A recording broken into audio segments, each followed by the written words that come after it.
మనుషులను ఖాళీ చేయించి మట్టి గోడలను చూపిస్తే అందం వస్తుందా? అందగత్తెలను తీసుకొచ్చి నగరం అంతా తిప్పితే అది అందం వస్తుందా? ఒక్కసారి ఆలోచించాల్సిందే ఈ సందర్భంగా నేను కోరుతా ఉన్నాము.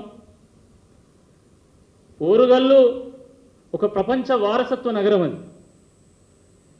అడుగడుగున ఆలయాలు, గొలుసుకట్టు చెరువులు, అటవీ సంపద, పర్యాటక ప్రదేశాలు, భిన్న సంస్కృతులు, అద్భుతమైనటువంటి కళా సంపద, శిల్ప సంపద, అడుగడుగున అందాలే.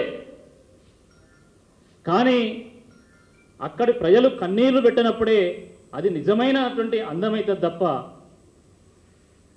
ఏదో అందాల పోటీ పేరు పెట్టి అక్కడ ఉన్నటువంటి పేద ప్రజల యొక్క జీవితాలను నాశనం చేసేటువంటి ఒక ప్రయత్నం ఎప్పుడు కూడా అది అందం అనిపించుకోదని చెప్పి ఈ సందర్భంగా గుర్తు చేస్తూ ఉన్నాం. రేవంత్ రెడ్డి గారి ప్రభుత్వం వ్యవహారం ఎట్లున్నది అంటే అందంగా కనబడడానికి కనుబొమ్మలు గీకించుకున్నట్టున్నది. ఆ రకంగా వాళ్ళు వ్యవహారం చేస్తున్నారు. అతిథి దేవో భవ, ఇది మన సంస్కృతి.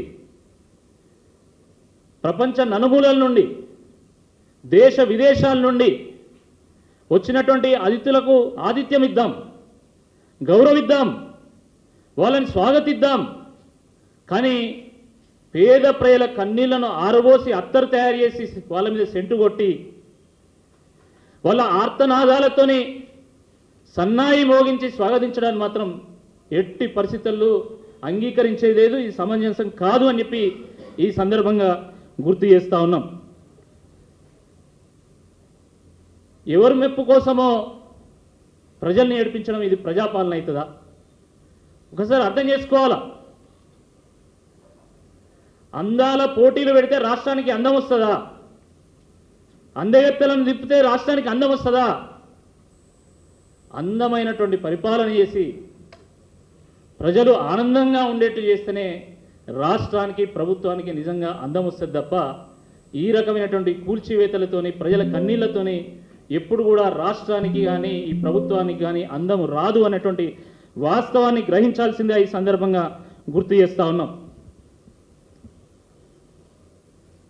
నిజంగానే ప్రభుత్వ స్థలంలో కానీ, రోడ్డు మీద కానీ, లేదా ఫుట్పాత్ మీద కానీ ఎవరైనా పర్మనెంట్ స్ట్రక్చర్ను నిర్మాణం చేస్తే ఆ చిరు వ్యాపారులతో మాట్లాడండి, ఆ పేద ప్రజలతో మాట్లాడండి, వాళ్ళకు ప్రత్యామ్నాయ మార్గాలు చూపెట్టండి, ప్రత్యామ్నాయ వాళ్ళకి మార్కెట్ను క్రియేట్ చేయండి, లేదా మీరే స్టాల్స్ కట్టి లీజ్కి ఇవ్వండి, లేదా ఇంకేదైనా ఐడియా తీసుకురండి. కానీ ఉన్న ఫలంగా వాళ్ళని అప్పటికప్పుడు వాళ్ళని ఖాళీ చేపిస్తే వాళ్ళ బతుకుదెరువు ఏం కావాలి, వాళ్ళ ఉపాధి ఏం కావాలో ఒక్కసారి చెప్పాల్సిందే ఈ సందర్భంగా గుర్తు చేస్తూ ఉన్నాం. ఒక నెలల క్రితమే పర్యాటక శాఖకు సంబంధించినటువంటి ప్రభుత్వ కార్యదర్శి వరంగల్కు రావడం జరిగింది. అంటే ఈ అందాల పోటీలో పాల్గొనేటువంటి అతిథులు వరంగల్కు వస్తారని మీకు ముందే తెలుసు, నెల క్రితమే తెలుసు. మరి ఆ రోజు ఈ చిరు వ్యాపారులను మీరు ఎందుకు అలర్ట్ చేయలే? ఈరోజు సడన్గా వచ్చి వాళ్ళు కనీసం సామాన్లు సర్దుకునేటువంటి సమయం కూడా ఇవ్వకుండా వాళ్ళ చిన్న చిన్న షాపులను మీరు ఎట్లా కూల్చివేసిండ్రు, వాళ్ళు పెట్టుకున్నటువంటి డబ్బాలను ఎట్లా కూల్చివేసిండ్రు అని చెప్పి ఈ సందర్భంగా మేము ప్రశ్నిస్తూ ఉన్నాం. కనీసం